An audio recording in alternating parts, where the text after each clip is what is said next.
Hey. Welcome to Universe Tinkering. Today I wanted to talk about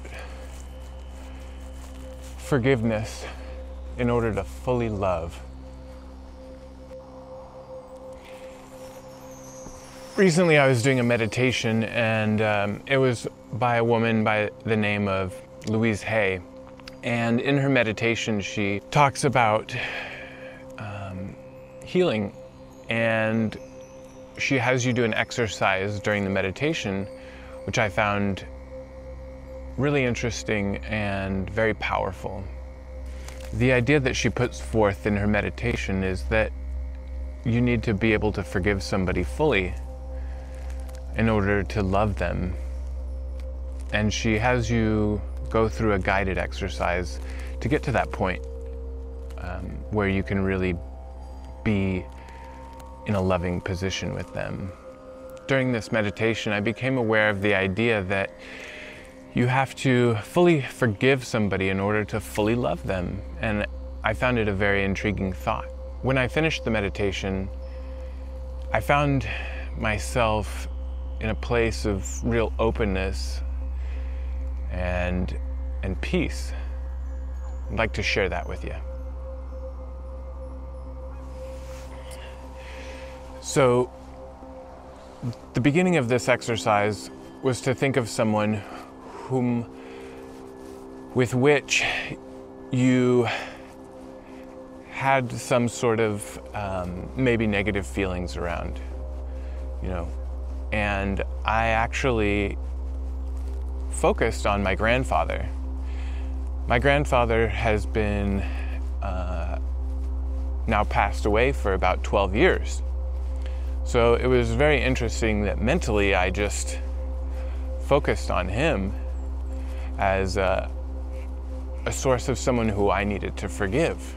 My grandfather had a very interesting childhood. He grew up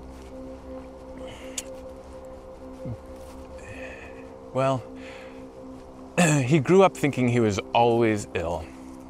And when he was about the age of 4 or 5, he was shipped off to Bahrain, India by his parents to go live with the Sikhs in India in hopes that that would get him to be a stronger person, that the harder life of being in Bahrain, India would toughen him up in a way.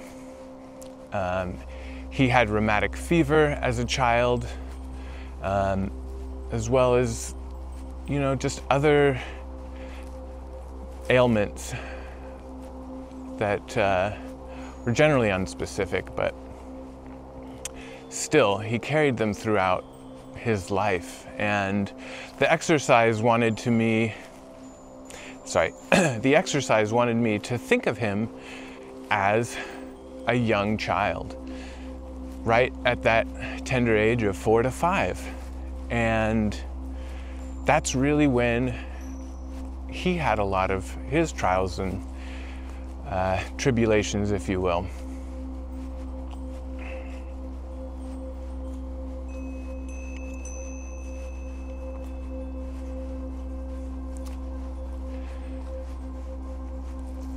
It made me think about how scared he must have been as a child and how much fear must have had a grip on him as he took a boat ride across the Atlantic Ocean and, get all the way over to India from the United States. And that would have been in the 1930s.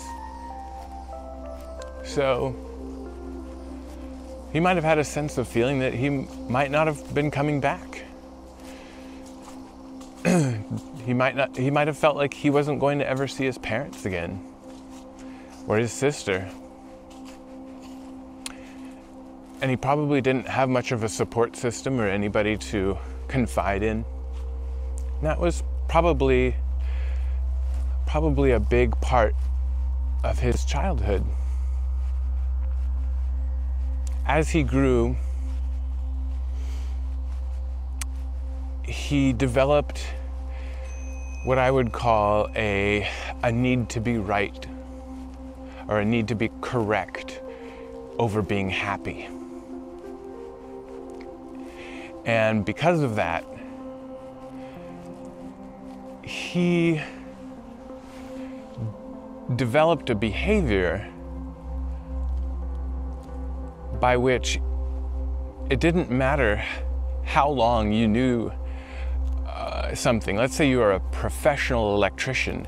If you came over to fix a light for him, he would tell you how to do your job.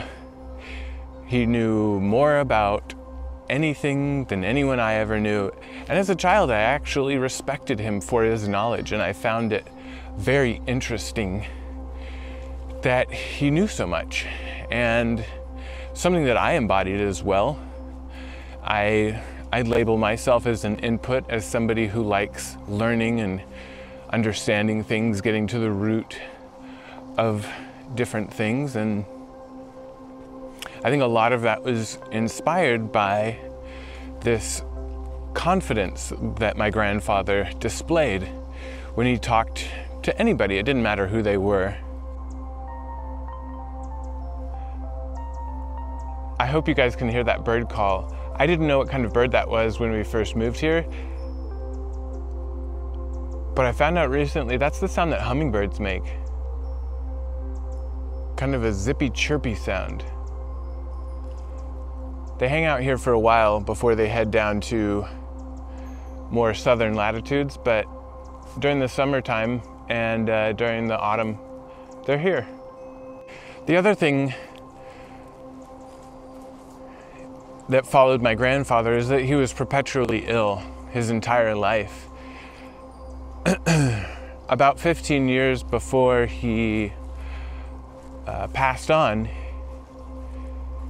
he moved out to California from Louisiana. He had been an antique dealer for a very long time in New Orleans, and moved out to California to finish out the last of his days, be closer to his children.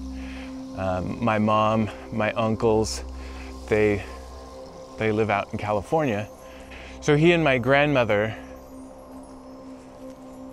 sold all their things and moved out to California. And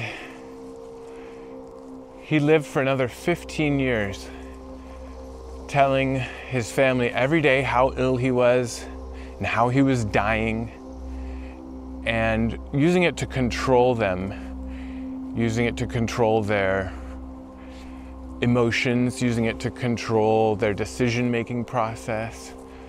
You know, kind of always holding it over their head that he's gonna die any day now. And this went on for 15 years.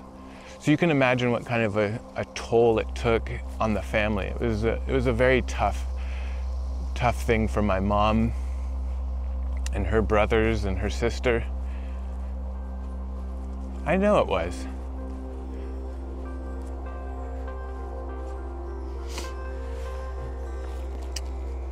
And it made me realize that I still have some resentment towards him, or at least I did. And at the tail end of the meditation, the guide asked me to shrink him down and place him into my heart, alongside a child version of myself who had been comforted, so that they could play and love each other. And as soon as I did that, I felt an emotional lift. I felt an incredible sense of peace. I felt a tingling sensation across my skin. I felt like my body was vibrating. I felt like I was being released from something that I didn't even know that had a hold on me. and for so many years, it really helped me realize that sometimes physical healing needs to start with an emotional healing. And that involved me letting go of the resentment that I was holding in my life. At this point, I feel that I'm going to keep myself open to receiving some sort of a message from my inner being.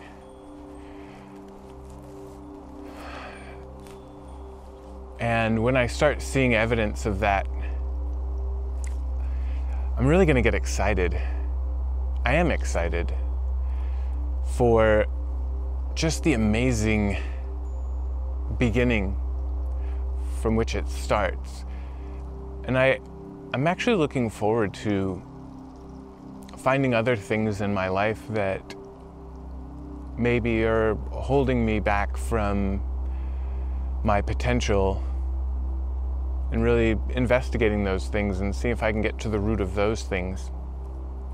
Well, I'm running out of light. Thanks for joining me today. This is my first video. I'm a little nervous, but I really appreciate you guys following me throughout this story. And if you like what you heard, please subscribe and join me for more stories and my journey and my wife's journey. And if you like this video, please give it a thumbs up so that other folks might find it. Take care.